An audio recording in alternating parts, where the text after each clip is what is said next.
Hello students, कैसे हो। आज हम आपको इक्विलिब्रियम के बारे में थोड़ा बता दें। मैकेनिक्स का कॉन्सेप्ट है लेकिन इलेक्ट्रोस्टैटिक्स में इसका यूज होता है और इसके ऊपर क्वेश्चंस हैं क्योंकि इक्विलिब्रियम का रिलेशन फोर्स से है और यहाँ पर इलेक्ट्रोस्टैटिक फोर्स है, तो डेफिनेटली यहाँ पे भी इक्विलिब्रियम अच्छे क्वेश्चंस यहाँ पे फ्रेम करेगा। तो यहाँ इक्विलिब्रियम के क्वेश्चंस को काफ़ी अच्छा क्वेश्चन माना जाता है और आते भी रहते हैं, इसलिए उसके ऊपर हमें फोकस करना बहुत ज़रूरी है। तो आज हम शुरू करते हैं equilibrium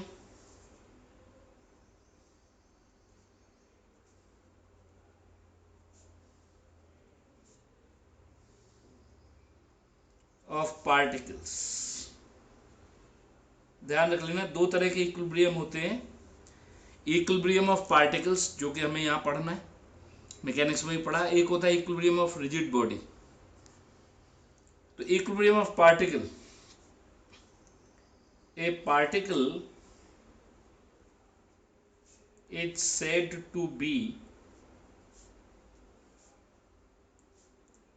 in equilibrium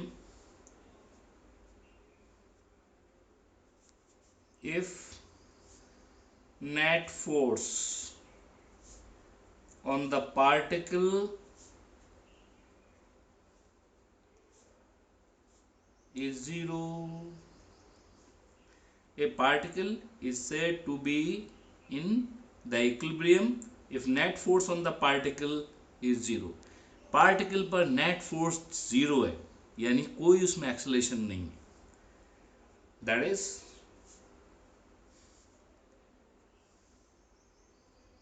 F is equal to zero, acceleration is equal to zero. ना एक्सेलरेशन है, velocity may B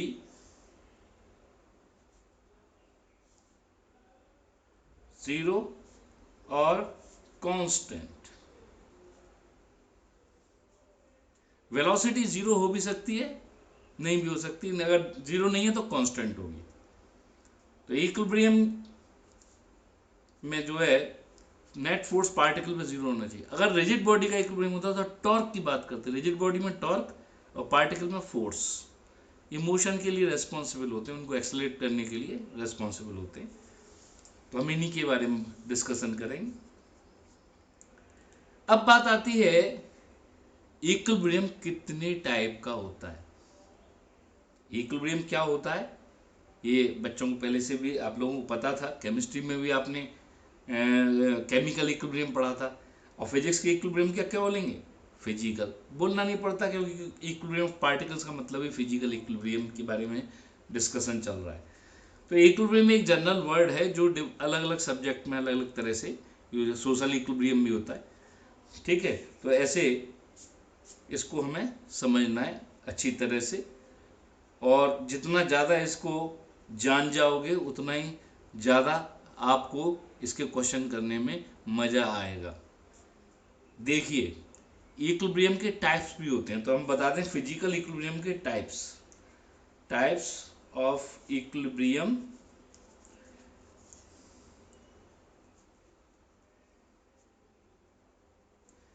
types of equilibrium क्या है? अगर हम आपसे बात करें कि फिजिकल इक्विलिब्रियम के टाइप्स कौन कौन से हैं, तो आपने नाम सुन रखे होंगे, stable equilibrium, unstable equilibrium and neutral equilibrium. फिर दोबारा से सुन लीजिए, स्टेबल इक्विलिब्रियम, अनस्टेबल इक्विलिब्रियम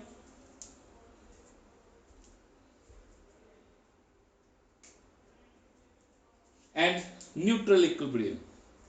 तीन प्रकार के इक्विलिब्रियम होते हैं। नाम लिख देता हूं मैं, तीनों को समझना है। Stable equilibrium,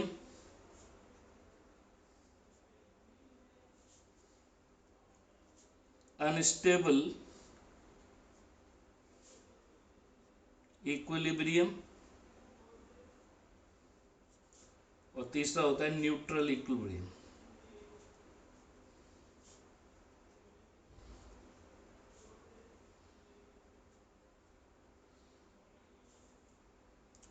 stable equilibrium, unstable equilibrium and neutral equilibrium. 3 प्रकार का इक्विलिब्रियम होता है।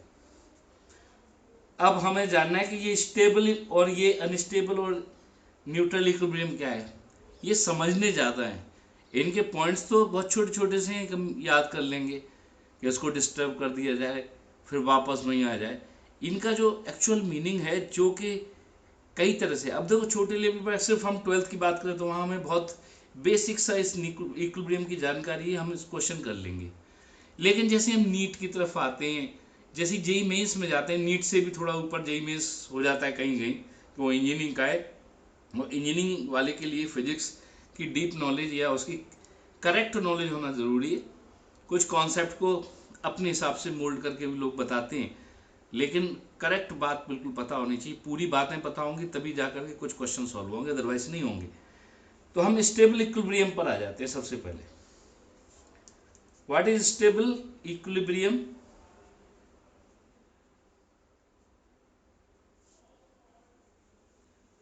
अब देखो मैं पहले तो समझा देता हूं आपको।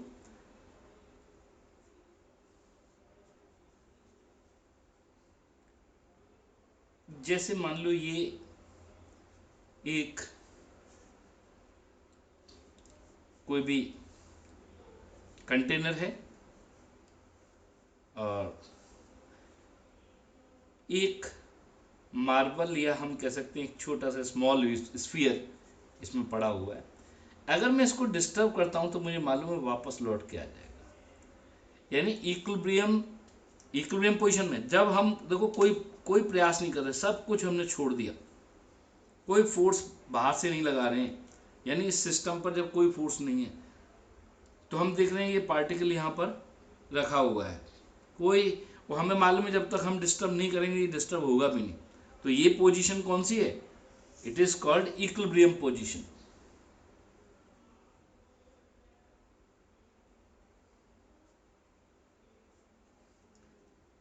होता क्या है कि अगर नेट फोर्स जीरो है, और समझने के लिए हम स्टेशनरी वाला एग्जाम्पल लेते हैं, तो पार्टिकल हमें स्टेशनरी दिख रहा है, इसमें कोई मूवमेंट नहीं हो रहा, उसमें कोई फोर्स नहीं दिख रहा, ना वो एक्सेलरेट होता दिख रहा है, तो हम कहेंगे ये पार्टिकल किसमें? इक्विलिब्रियम में, बिल्कुल इक्विलिब्रियम में, कोई इसमें सोचने वाली बात नहीं।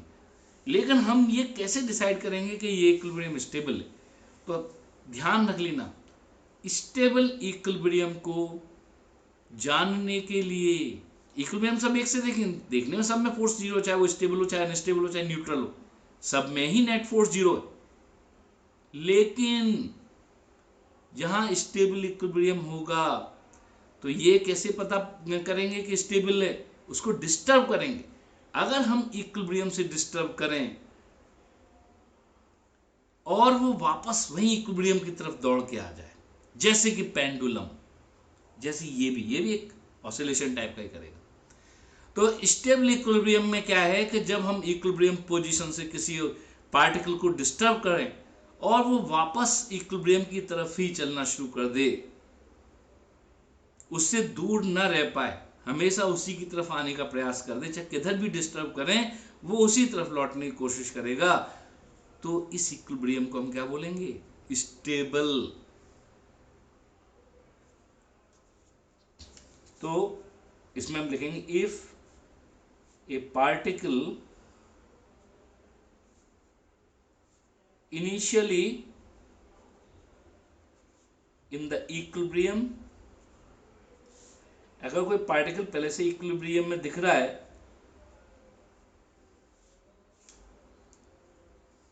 if a particle initially in the equilibrium is disturbed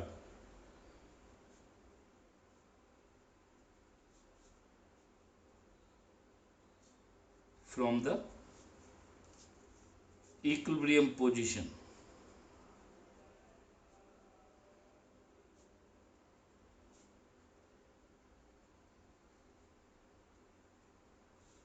then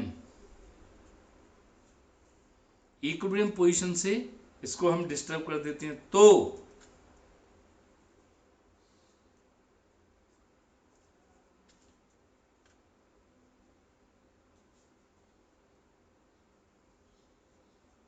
it then it tries to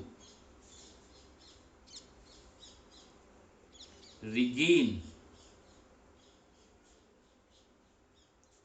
its equilibrium position.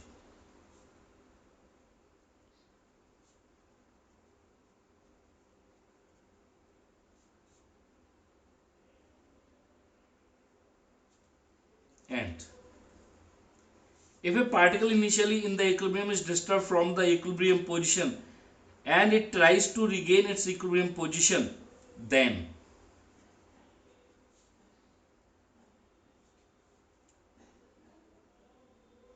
it is said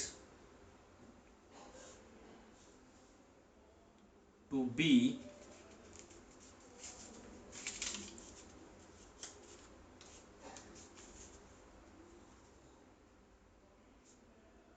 in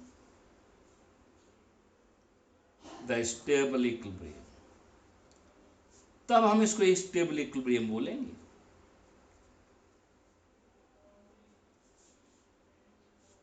for example pendulum.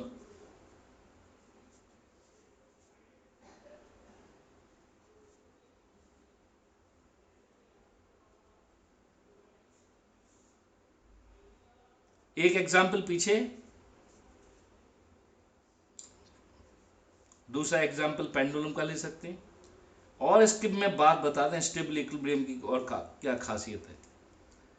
अगर कोई कोई कह रहा है नहीं साहब मैं डिस्टर्ब नहीं करके देखना चाहता, फिर भी मुझे बता दीजिए कि किस तरह से जो है पता करेंगे कि स्टेबल इक्विलिब्रियम है.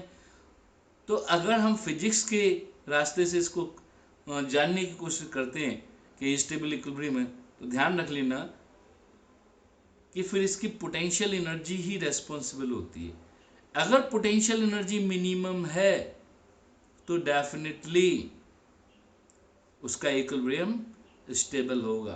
तो मैं यहाँ लिख देता हूँ, in the stable equilibrium potential energy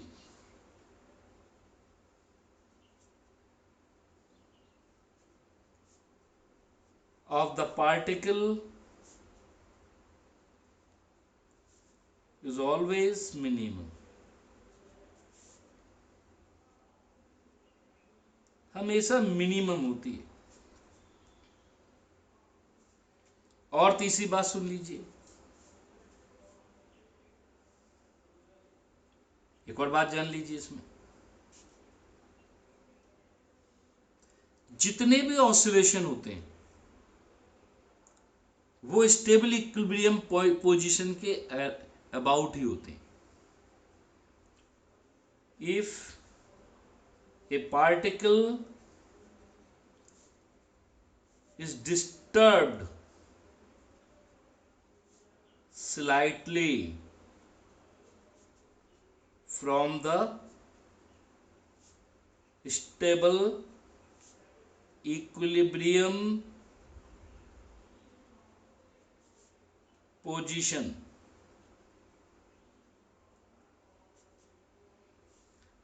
stable equilibrium position से अगर हम पार्टिकल को क्या कर देते हैं, disturb, then it starts oscillation about equilibrium position.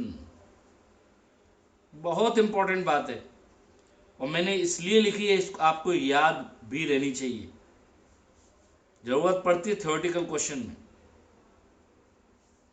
जैसे ही मैं पार्टिकल को स्टेबल इक्विलिब्रियम पोजीशन से डिस्टर्ब करके छोड़ूंगा तो पार्टिकल तुरंत इक्विलिब्रियम की तरफ आएगा और ड्यू टू इनर्शिया ये इक्विलिब्रियम पर रुकेगा नहीं, क्योंकि इक्विलिब्रियम पर फोर्स जीरो है और उसमें मोशन वो मोशन गेन कर चुका है ड्यू टू पोटेंशियल एनर्जी जो उसकी चेंज हो रही है, उसकी वो किस में कन्वर्ट हो गई है, काइनेटिक एनर्जी में. Due to change in potential energy, it gains kinetic energy at the equilibrium position. And this kinetic energy, due to this kinetic energy, it shoots up away from the equilibrium position in other direction। जैसे equilibrium पर आया तो आते आते potential energy, equilibrium पर potential energy minimum है, और disturb करके हमने कहां पहुंचाया, उससे हायर पोटेंशियल एनर्जी पर, तो मिनिमम यानी उसके बाद जो पोटेंशियल एनर्जी सब बड़ी होंगी। तो जैसे ही वो वहां से और इक्विलिब्रियम तक लौटेगा तो वो क्या गेन कर लेगा, एक काइनेटिक एनर्जी, और ड्यू टू इनर्शिया ये शूट अप कर जाएगा, उसके आगे निकल जाएगा, वहां रुकेगा नहीं, रुकेगा नहीं तो दूसरी तरफ ये चला जाएगा, और जब उधर जाएगा तो फिर फोर्सेस डेवलप होंगे इसको रोकने के लिए, क्योंकि जैसे ही हम मिनिमम पोटेंशियल एनर्जी स्टेज से, यानी जहां पोटेंशियल एनर्जी में कंटिन्यूस चेंज हो रहा है, वहां पर डेफिनेटली फोर्सेस डेवलप होते हैं, और वो फोर्स इस तरह से होते हैं कि पोटेंशियल एनर्जी को बढ़ने से रोक सकें। हमेशा जो फोर्सेज हैं, जितने भी फोर्सेज हैं कंजर्वेटिव नेचर के फोर्सेज, वो, और जब पोटेंशियल एनर्जी की बात करते हैं तो डेफिनेटली वो कंजर्वेटिव फोर्सेज हैं, और इलेक्ट्रोस्टैटिक फोर्स आगे हम बताएंगे कि ये भी कंजर्वेटिव नेचर का ही होता है। तो पोटेंशियल एनर्जी जो बढ़ रही है वो एक फोर्स डेवलप कर रही है जो कि इसको रोक रही है, वो दूसरी तरफ जाकर एक पॉइंट पर रुकेगा, फिर वापस लौटेगा, तो ये फोर्स उसको फिर इक्विलिब्रियम पे लाने की कोशिश करेगा। इस तरह से ऑसिलेशन स्टार्ट हो जाएंगे। तो इतना डिटेल में बस सुनने में, सुनो बस, ज़्यादा लिखो मत इसको, याद ये वाली लाइन रहनी चाहिए कि अगर हम स्टेबल इक्विलिब्रियम पोजीशन से डिस्टर्ब कर दें किसी पार्टिकल को तो वो उस इक्विलिब्रियम पोजीशन के अबाउट ऑसिलेशन ही करेगा। तो ये हमने स्टेबल इक्विलिब्रियम पोजीशन के बारे में जाने, आप आगे जरूरत पड़ेगी आपको। दूसरा है अनस्टेबल इक्विलिब्रियम।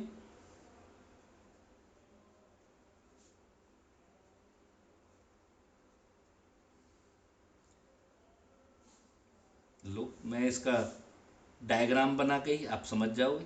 अगर वही जो मेरे पास जो एक कंटेनर था उसको मैंने उल्टा करके रख दिया और उसी स्फीयर को ऐसे रख दिया, अब मुझे मालूम है जरा सा डिस्टर्ब कर दूंगा तो वापस ये यहां नहीं आ सकता, इससे दूर ही होता चला जाएगा। If A particle is disturbed from the equilibrium position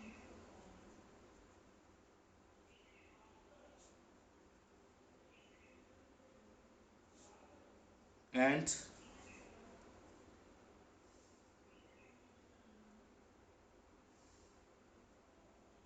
it and a force develops away from equilibrium position, then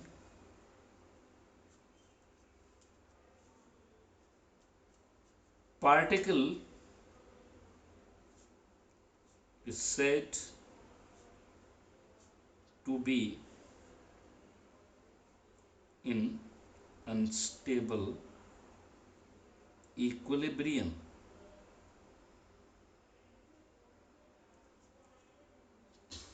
unstable equilibrium में पार्टिकल कहलाएगा। जैसे इसके लिए दो पॉइंट थे, ऐसे इसमें एक पॉइंट, क्योंकि इसमें अनस्टेबल इक्विलिब्रियम में हमें मालूम है जब वापस लौट के नहीं आएगा तो ऑसिलेशन का तो कोई सवाल ही पैदा नहीं हुआ। पार्टिकल अगर फोर्स ऐसे डेवलप होता है तो ये कभी भी वापस नहीं ले जाएगा इसको, बल्कि ये नीचे आ जाएगा, और आपको मालूम अपने आप ऊपर नहीं जाएगा लौट करके। अब हम इसमें बात करते हैं जो in unstable equilibrium potential energy is maximum.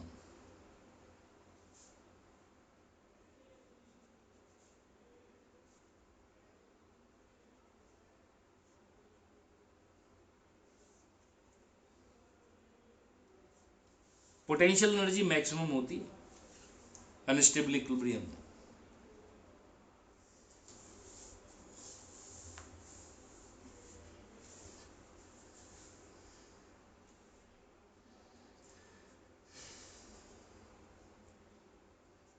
Maximum potential energy है, तो जैसे ही डिस्टर्ब करेंगे तो जो नई पोजीशन होगी इसमें पोटेंशियल एनर्जी मिनिमम। हमें मालूम है हमेशा पोटेंशियल एनर्जी वेरी कर रही हो तो फोर्स की डायरेक्शन, कंजर्वेटिव फोर्स की डायरेक्शन हमेशा किधर होती है, higher potential energy to lower potential energy. चूंकि हायर से लोअर की तरफ आया और डायरेक्शन भी लोअर की तरफ है तो और लोअर पोटेंशियल एनर्जी पे जाने की कोशिश करेगा, वापस उस हायर पोटेंशियल एनर्जी पे नहीं पहुंचेगा जहां पर वो इनिशियली इक्विलिब्रियम में था, तो कभी भी वहां दोबारा से नहीं पहुंच पाएगा। ये वाली बात बिल्कुल क्लियर होनी चाहिए। स्टेबल और अनस्टेबल ही हमारे लिए ज्यादा यूजफुल है। तीसरा जो पॉइंट है वो है neutral equilibrium.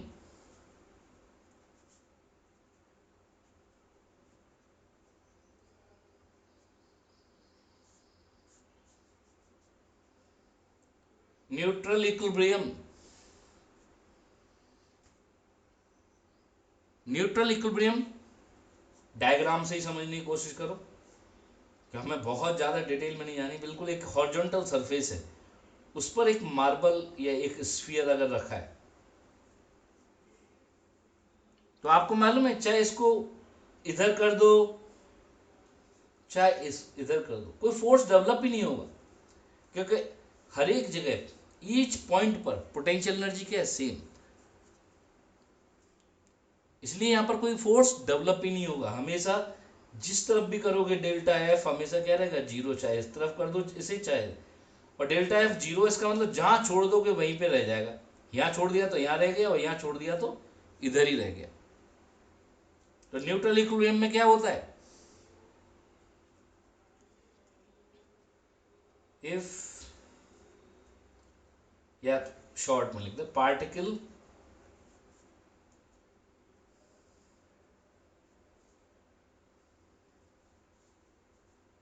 is particle remains in equilibrium at every point.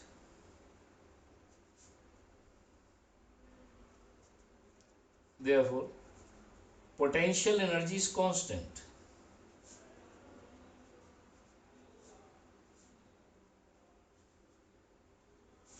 जो वहां पर बात थी कि पोटेंशियल एनर्जी मिनिमम होती है मैक्सिमम, यहां पर क्या होती है, कांस्टेंट रहती है। Therefore no restoring force,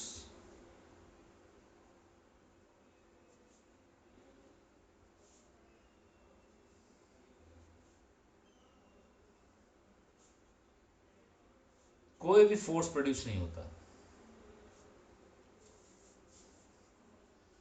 ये इसके एग्जाम्पल थे और ये इक्विलिब्रियम के टाइप थे। हालांकि ये मैकेनिक्स में वर्क पावर एनर्जी में हम इसको स्टडी करते हैं, लेकिन यहाँ मैं दोबारा से बताता हूँ कि बहुत से बच्चे वहाँ पे नहीं पढ़ पाए होते हैं, किसी वजह से छूटा होता है। कुछ लोग पढ़ा देते हैं, कुछ लोग नहीं इतना ध्यान देते हैं, तो इसलिए मैंने यहाँ पर इसको दोबारा से, क्योंकि इसके बिना हमें बहुत सारे क्वेश्चन परेशान करेंगे, तो इसको जानना बहुत ज़रूरी है। अब जैसे हम यहीं पे बात करें, उस दिन हमने एक क्वेश्चन डिस्कस किया था इक्विलिब्रियम का, और मैं आपसे पूछूं, जैसे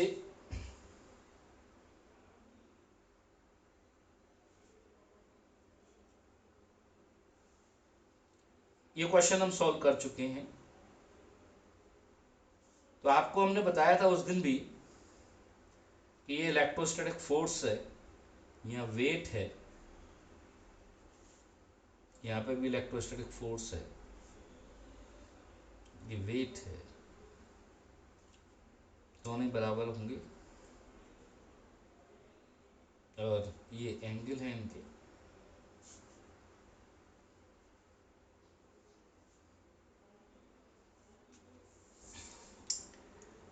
तो ये तो मैं समझ में आ गया कि इक्विलिब्रियम में उस दिन बिना कहीं समझ में आ गया था, क्योंकि यहां पर जाकर रुक गए, आपने कह दिया इक्विलिब्रियम। अगर मैं आपसे कहूं कि अब मैं अगर इसको डिस्टर्ब कर देता हूं इस तरफ या इस तरफ, तो आपको ये बताना है कि इसका इक्विलिब्रियम स्टेबल होगा या अनस्टेबल होगा।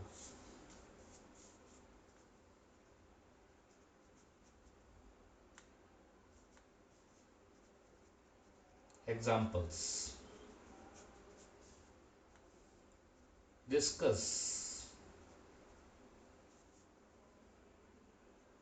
whether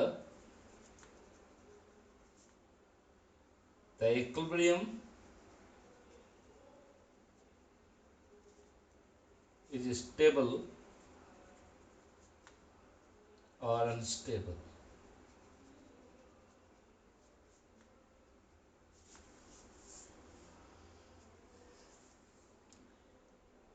कैसे समझोगे?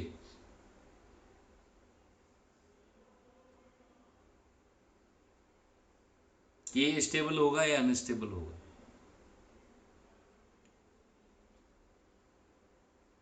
हमें मालूम है, समझना आप इस चीज को,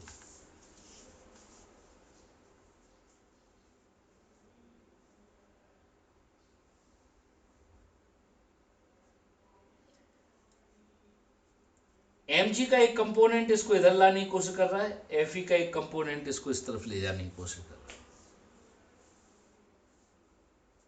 टेंशन से कोई फर्क नहीं पड़ेगा क्योंकि ये डिस्टेंस में कोई चेंज नहीं हो रहा है, टेंशन की डायरेक्शन में कोई मूवमेंट नहीं है, परपेंडिकुलर है, तो उधर कोई वर्क नहीं कर रहा। जो भी वर्क होगा, अगर मैं आपसे कहूं एक फोर्स इधर है, एक फोर्स इस तरफ है, जैसे ये थोड़ा सा इधर गया तो इलेक्ट्रोस्टैटिक फोर्स क्या हुए? वीक हुए। ऊपर की तरफ जाने का मतलब है कि इलेक्ट्रोस्टैटिक फोर्सेस कैसे हो रहे हैं? वीक हो रहे हैं। क्योंकि जैसे ही यहां आएगा इनके ऐसे ये इसको इधर ले जाएंगे, तो दोनों के बीच की डिस्टेंस क्या होगी? चेंज होगी, बढ़ेगी, तो इलेक्ट्रोस्टैटिक फोर्सेस बढ़ जाएंगे, जबकि ग्रेविटेशनल फोर्स उतने ही बने हुए हैं, तो इसको वापस ले आएंगे। समझना है, थ्योरेटिकल है पूरा, इसको मैथमेटिकल नहीं कर सकते, ना करना है। कितना अभी ये सब चीजें आगे आती हैं जो मैथमेटिकल भी होती हैं, इक्वेशन से हम करते हैं, लेकिन वहाँ यहाँ नहीं है। यहाँ पर जो है जेई मेंस जेई एडवांस तक आपको ज़्यादातर चीज़ें थ्योरेटिकल, जो न्यूमेरिकल वाला पोर्शन है वो अभी क्वेश्चन आएंगे जहाँ पर न्यूमेरिकली भी ये चीज़ें देखी जाएंगी। लेकिन इस पर्टिकुलर क्वेश्चन में उसने पूछा कि अगर मैं इसको थोड़ा सा डिस्टर्ब कर दूं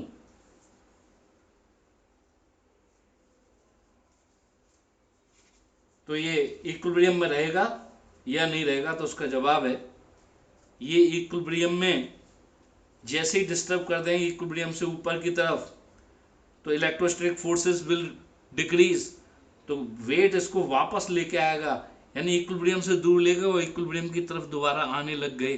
तो क्या होने लगा यहाँ पर? सीधी सीधी बात है, जब वापस इक्विलिब्रियम की तरफ अपने आप आने लग गया तो ये कौन सा इक्विलिब्रियम है? स्टेबल। तो इसका answer, if we disturb particles away from each other,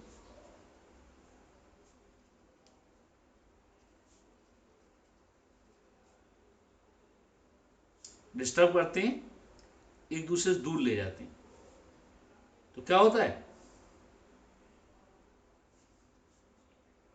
electrostatic force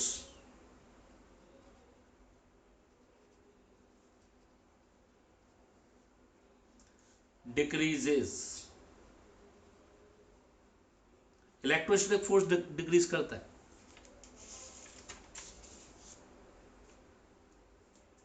while weight remains the same।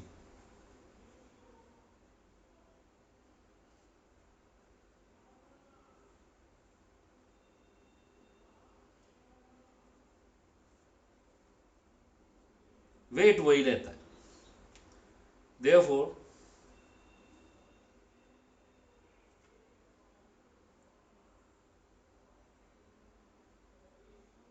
a restoring force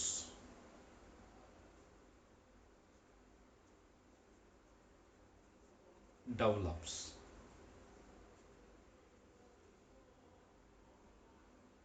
Which tries to bring the particle at equilibrium. अगर हम उसको, अब दूसरा अपने आप लिखोगे, मैंने एक बात लिख दी, इसी से समझ लो। अगर मैं इसको आगे नीचे की तरफ लाया होता तब क्या होता? अगर मैं इसको इस तरफ लेके आया होता, इस तरफ डिस्टर्ब किया होता मैंने इसको, तो क्या होता? ये भी इधर आया होता। तो अब ये पास आ जाते तो इलेक्ट्रोस्टैटिक फोर्सेस बड़े हो जाते। यानी वेट तो उतना ही, वेट विल नेवर चेंज, लेकिन इलेक्ट्रोस्टैटिक फोर्सेस दूर और पास जाने पर कम या ज्यादा होंगे। तो जब नीचे की तरफ ले आता है, इसको इस तरफ पास लाने की कोशिश करता, तो इलेक्ट्रोस्टैटिक फोर्सेस बड़े हो जाते और वो क्या करते? वो एक रिस्टोरिंग फोर्स डेवलप कर देते इसको वापस इक्विलिब्रियम पर जाने के लिए। वेट उतना ही, उधर फोर्स कम हुए तो वेट नीचे ले आया, इधर फोर्स ज्यादा हो गए तो वो उसको ऊपर ले गए। यानी दोनों ही केस में इसमें रिस्टोरिंग फोर्स डेवलप हो रहा है, इसलिए किसमें होगा? Stable equilibrium.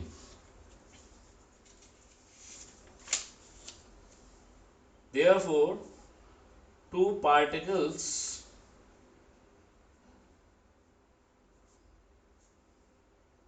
will be in the stable equilibrium. दोनों पार्टिकल स्टेबल इक्विलिब्रियम में होंगे। ये इसका एक एग्जाम्पल था स्टेबल या अनस्टेबल टाइप के इक्विलिब्रियम का। एक और क्वेश्चन आता है इसी टाइप का,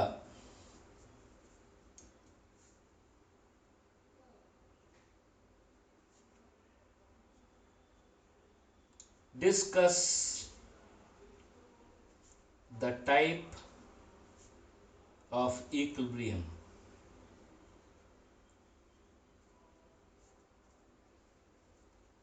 इन द टू केसेस, दो केस हैं। Capital Q is fixed, case 1 लिखूंगा नहीं मैं इसमें, अपने आप से इसको समझ के जवाब खुद से देना है। सब मैं लिखूंगा, मजा नहीं आएगा, सीख नहीं पाओगे।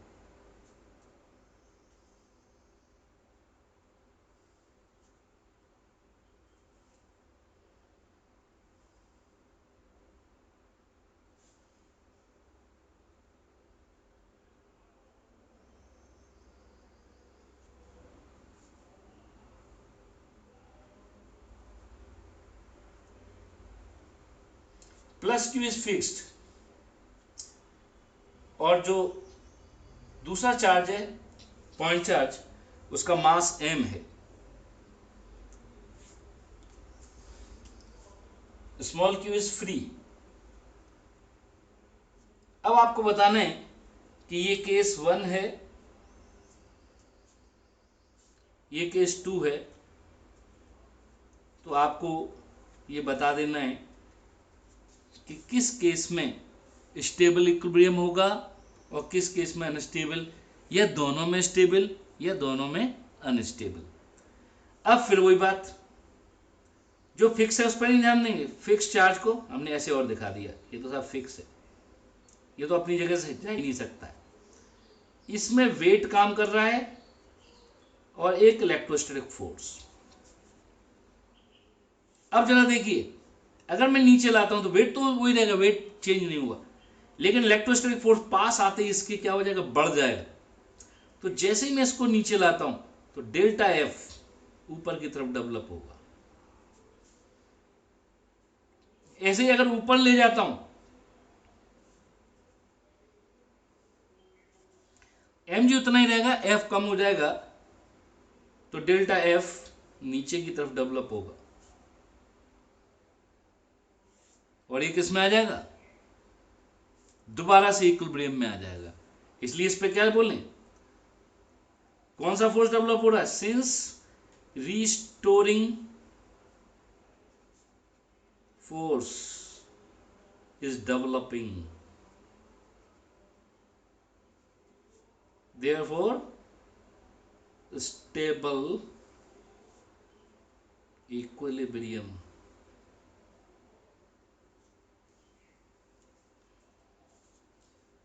अब जरा इसमें आ जाइए, इसमें भी इलेक्ट्रोस्टैटिक फोर्स इस तरफ है, वेट इस तरफ है, Fe और mg। अब जरा नीचे की तरफ डिस्टर्ब कर दीजिए इसको x, तो आपको मालूम है mg तो उतना ही रहा, लेकिन अब इससे दूर हो गया तो Fe क्या हो गया, डिक्रीज कर गया।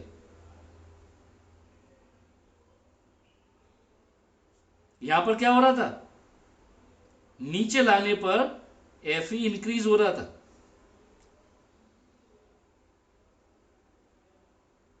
यहां पर नीचे लाने पे Fe डिक्रीज हो रहा है, तो नेट फोर्स किधर डेवलप हो रहा है, नीचे, डेल्टा F। जिस तरफ डिस्टर्ब किया उसी तरफ नेट फोर्स डेवलप हो गया, इसका मतलब ये रिस्टोरिंग नेचर का फोर्स नहीं है, इसलिए कौन सा इक्विलिब्रियम होगा, अनस्टेबल। काफी इंपॉर्टेंट क्वेश्चन है ये, आपको मिलेगा कहीं ना कहीं, जरूर करोगे टेस्ट पेपर्स तो उसमें आपको मिलेंगे ये क्वेश्चंस। तो ये इसका बेसिक हमने समझ लिया इक्विलिब्रियम का। अब जैसे क्वेश्चंस बोर्ड में आते हैं और जगह आते हैं, अब वो क्वेश्चंस हम कम से कम एक दो क्वेश्चंस करके देखते हैं। क्वेश्चन नंबर 1, इनको समझना है क्वेश्चंस को। क्वेश्चन नंबर 1 क्या कहता है, two charges +4q and -q are fixed at distance a apart from each other. एक दूसरे से ए डिस्टेंस पर दो चार्ज रखें, +4q एंड -q। अब इसमें तीन बातें वो पूछ रहा है, एक एक करके स्टेप बाय स्टेप चलेंगे। पहली बात पे, where should the third charge be placed. तो पहले तो हम एज्यूम कर लेंगे उसने थर्ड चार्ज बस नाम दिया और कुछ नहीं दिया, कि तीसरे चार्ज को हम कहाँ रखें जिससे कि तीसरा चार्ज जो तीसरा वाला था वो किस में आ जाए, इक्विलिब्रियम में। दो चार्ज कैसे थे, फिक्स थे। तो पहले क्वेश्चन कह रहा है दोनों, पहले पार्ट में कह रहा है दोनों पहले दो चार्ज हमने फिक्स कर दिए, अब कह रहा है तीसरे चार्ज को हम कहाँ रखें जिससे कि वहां पर इक्विलिब्रियम सेटअप हो जाए। तो मैं इस क्वेश्चन को अपने सामने रख लेता हूं और डायग्राम बना देता हूं। दोबारा से देखना हो तो आप पॉज करके वीडियो को और इसका स्क्रीनशॉट लेकर के इस क्वेश्चन को अपना बना सकते हो। तो दो चार्जेस हैं, मैं डायग्राम बना देता हूं। एक +4q है और इससे a डिस्टेंस पर एक और चार्ज है जो +q है।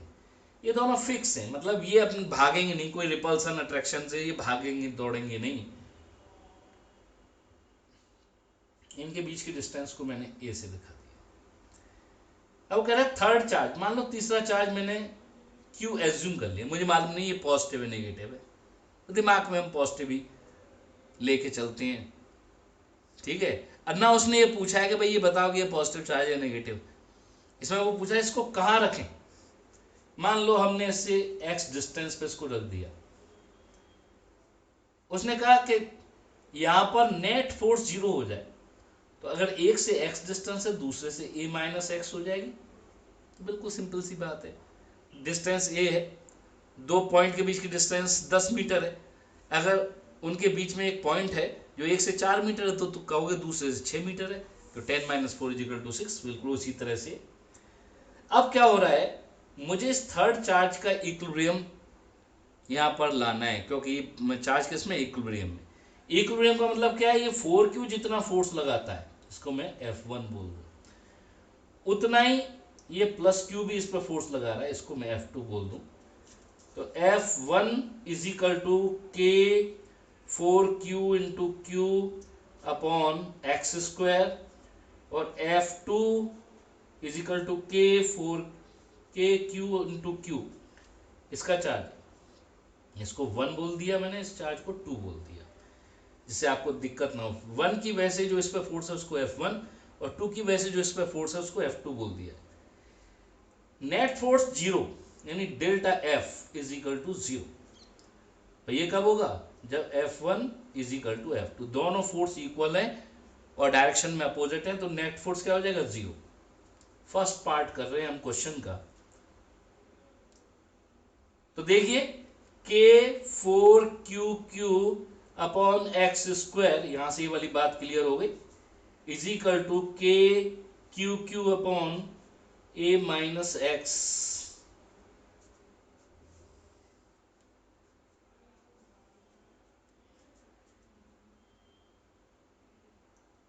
Four upon X square is equal to 1 upon A minus X square, और इसको सॉल्व करेंगे तो 2 upon X is equal to 1 upon A minus x.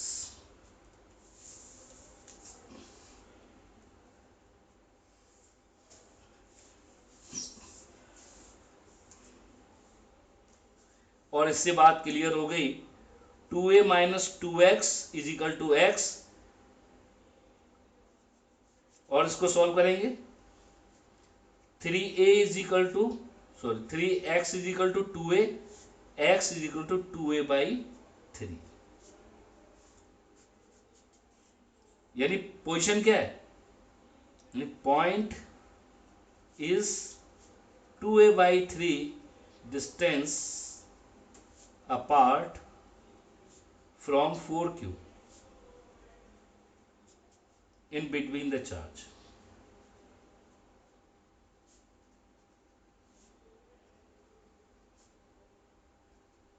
दोनों फिक्स चार्जेस के बीच में 2A बाई 3 होगा। पहला पार्ट इसका हो गया सॉल्व। अब बात आती है दूसरे पार्ट की। What should be the value of charge, जो थर्ड चार्ज है उसकी क्या वैल्यू होनी चाहिए, so that whole system of charge in the equilibrium. अगर दूसरे में कह रहा है कि पूरा सिस्टम इक्विलिब्रियम में लाना है, यानी जो फ्री है, इसमें लिख देता हूं 3 चार्जेस आर मेड फ्री। जो पहले फिक्स थे अब वो फ्री कर दिए। पहले पार्ट में उसने क्या किया था? दोनों चार्ज को पकड़े रखा था, +4Q और -Q। अब कह रहा है दूसरे पार्ट में कि भाई इस चार्ज की एक ऐसी वैल्यू लेनी है Q चार्ज की, जिससे कि अगर वो दोनों फिक्स थे, अब मैं उनको फिक्स ना रहने दूं, उनको फ्री भी कर दूं, उनके क्लैंप हटा भी दूं, तब भी तीनों चार्ज किस में आ जाएं? इक्विलिब्रियम में। काफी इंपॉर्टेंट क्वेश्चन है ये। तो ये कैसे होगा? उसी के आगे सेकंड क्वेश्चन को करने से पहले पहला पार्ट करना जरूरी था। अगर वो नहीं भी कहता, पहली वाली बात ना कह करके कहता कि what should be the value of third charge so that the whole system of charge in the equilibrium, तब भी हमें ये सॉल्व करना पड़ता, क्योंकि पूरे सिस्टम के इक्विलिब्रियम के लिए, पूरे सिस्टम के इक्विलिब्रियम के लिए तीनों चार्जेस पर फोर्स 0 होना क्या है? जरूरी।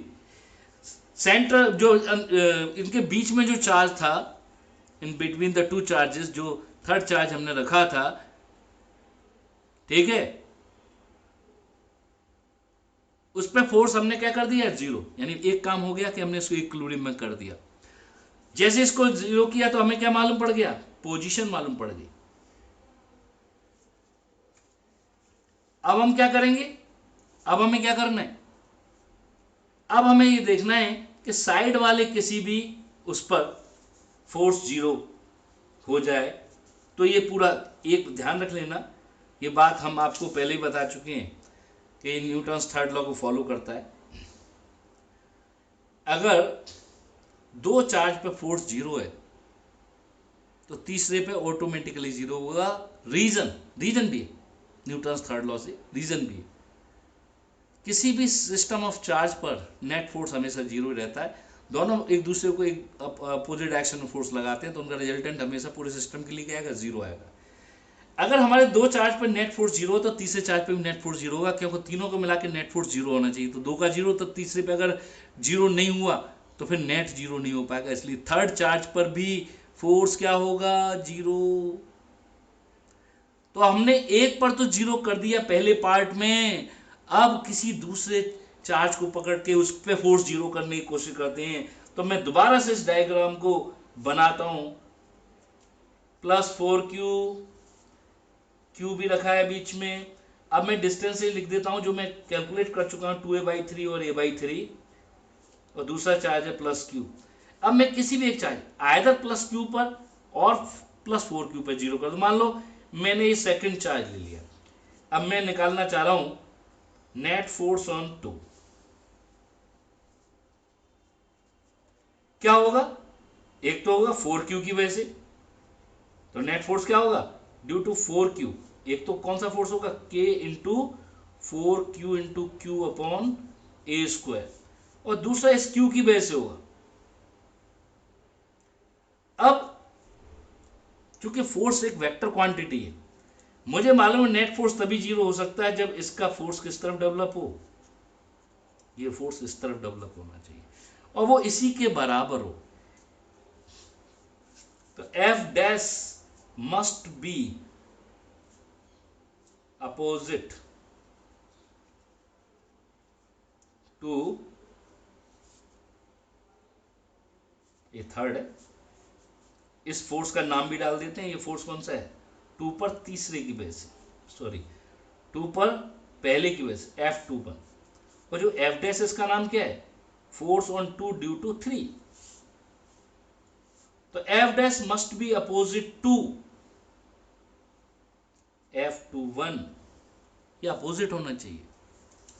और इससे हमें क्या बात क्लियर हो गई, ये तभी अपोजिट, ये +q है तो ये चार्ज कैसा होना चाहिए, नेगेटिव।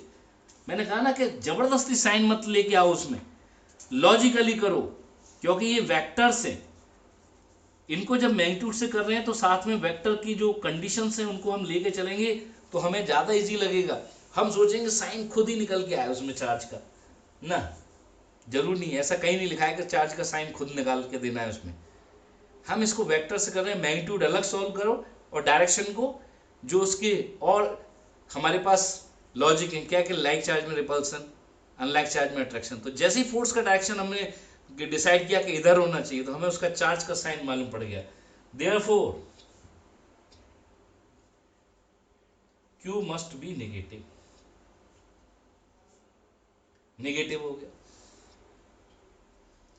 तो F डैश या F21 F23 is equal to F dash, ये कितना है, K Q upon distance a/3 थी। नेट फोर्स जीरो तभी होगा जब F23 is equal to F21, और यहां से जब मैं सॉल्व करूंगा तो K 4QQ upon a² is equal to KQQ upon a²/9। क्या क्या चीज कैंसिल हो रही है, एक Q जा रहा है, जाने दीजिए, a² जाने दीजिए, Q को, K को भी कटने दीजिए, तो क्या बचा हमारे पास, 9Q is equal to 4Q। तो मैग्नीट्यूड ऑफ Q, चार्ज का जो मैग्नीट्यूड है, it implies that capital Q is equal to 4/9Q, but it is the magnitude, पहले पे बोल दिया है इट मस्ट बी नेगेटिव, तो it is the magnitude of charge, therefore Q is equal to -4/9Q। अब तीसरा point, ये दो चीजें जो अभी हमने की हैं ये लगभग हर एक किताब में लिखी होती हैं, लेकिन जो इसमें तीसरा क्वेश्चन है मैं फिर दोबारा से आपको दिखा देता हूं। What is the type of this equilibrium of charges if all the 3 charges are made free. तीनों चार्ज अगर फ्री हैं तो ये जो इक्विलिब्रियम है वो किस टाइप का होगा, तो इसमें मैं जबरदस्ती का डिस्कशन ना करते हुए एक छोटी सी बात बता दूं, हमेशा याद रख लेना। एक ही टाइप की अगर फोर्सेस हैं कहीं प्रेजेंट, चाहे ग्रेविटेशनल फोर्सेस हैं, चाहे इलेक्ट्रोस्टैटिक फोर्सेस हैं, अगर एक ही टाइप के फोर्सेस होते हैं तो हमेशा पूरे सिस्टम का इक्विलिब्रियम कैसा होता है, unstable. In presence of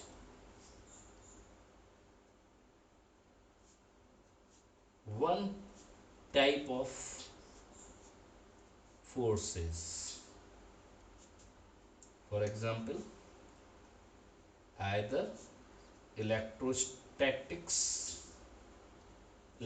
forces or gravitational forces.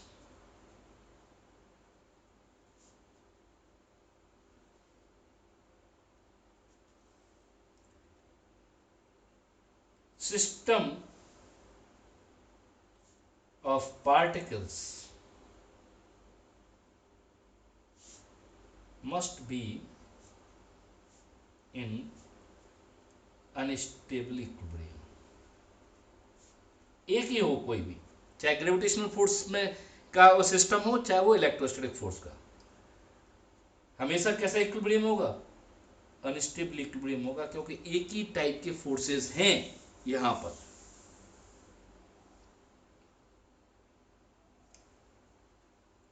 तो ये एक क्वेश्चन हमने सॉल्व कर लिया। किसका क्वेश्चन था ये, इक्विलिब्रियम का एक सिंपल क्वेश्चन था। अब इसमें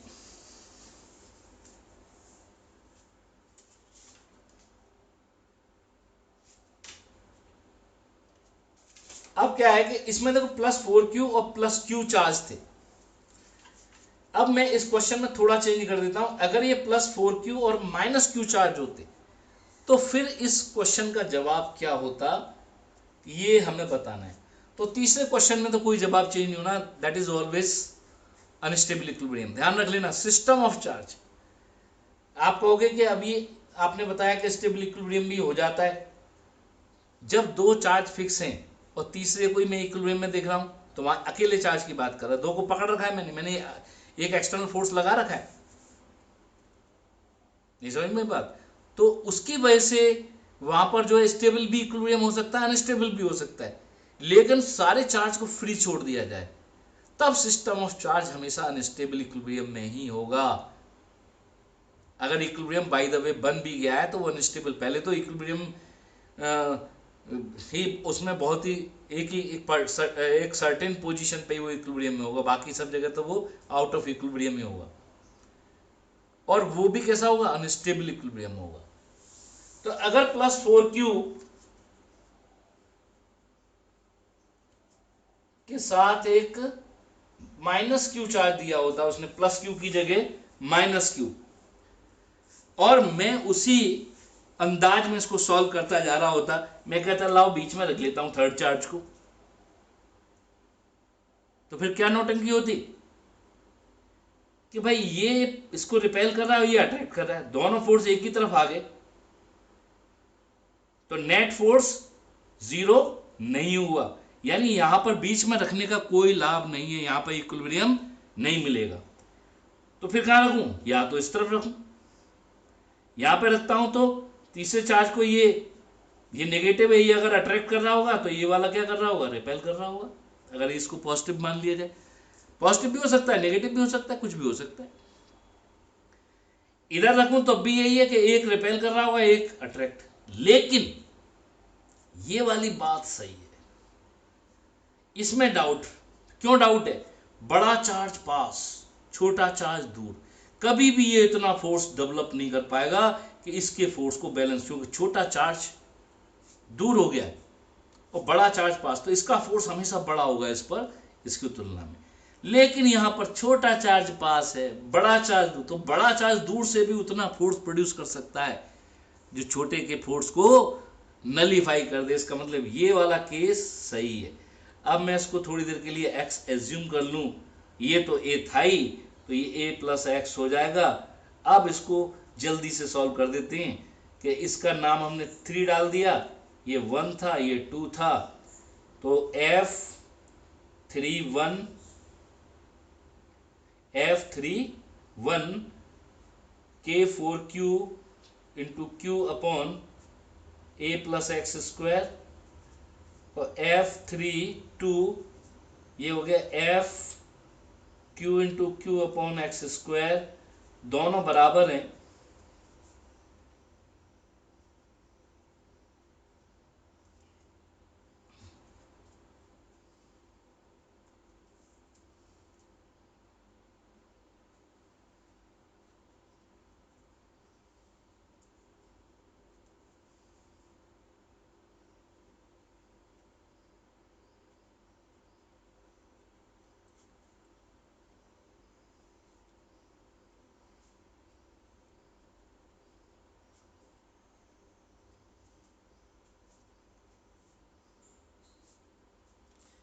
तो हम देख रहे हैं कि ये 4Q ये जो K था, स्मॉल क्यू और कैपिटल क्यू, ये कैंसिल हो गए, तो यहाँ बचा 4 upon A plus X square is equal to 1 upon X square.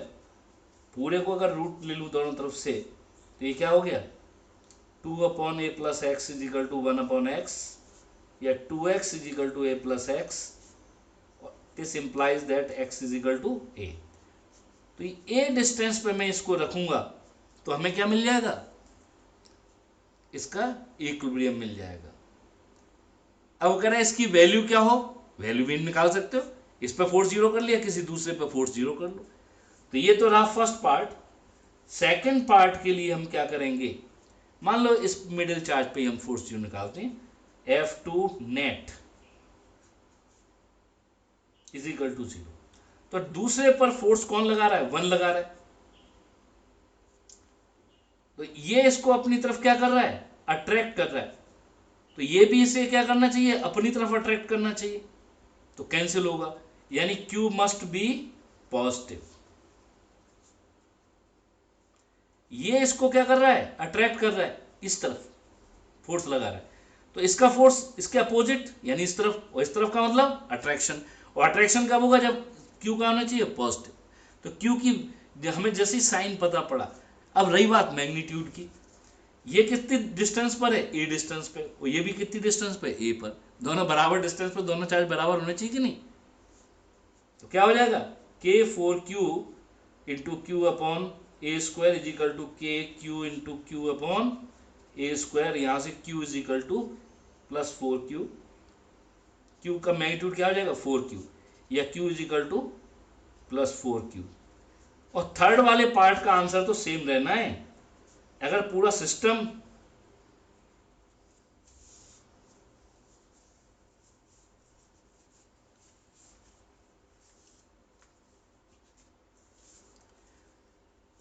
दूसरे पर नेट फोर्स 0 किया हमने, तो Q मस्ट भी, क्योंकि 0 करेंगे तो Q पॉजिटिव होना चाहिए, क्योंकि ये अट्रैक्ट कर रहा है तो ये इधर अट्रैक्ट करना चाहिए, यानी इस तरफ फोर्स लगाना चाहिए, यानी अट्रैक्शन, यानी ये पॉजिटिव। दोनों के फोर्स इक्वेट करते ही वैसे भी लग रहा है कि दोनों से बराबर बराबर डिस्टेंस है, तो जितना चार्ज है उतना ही चार्ज होना चाहिए, तभी दोनों बराबर बराबर फोर्स लगाएंगे, तो बिना सॉल्व करेंगे ऑब्जेक्टिव तो तुरंत सॉल्व हो गया।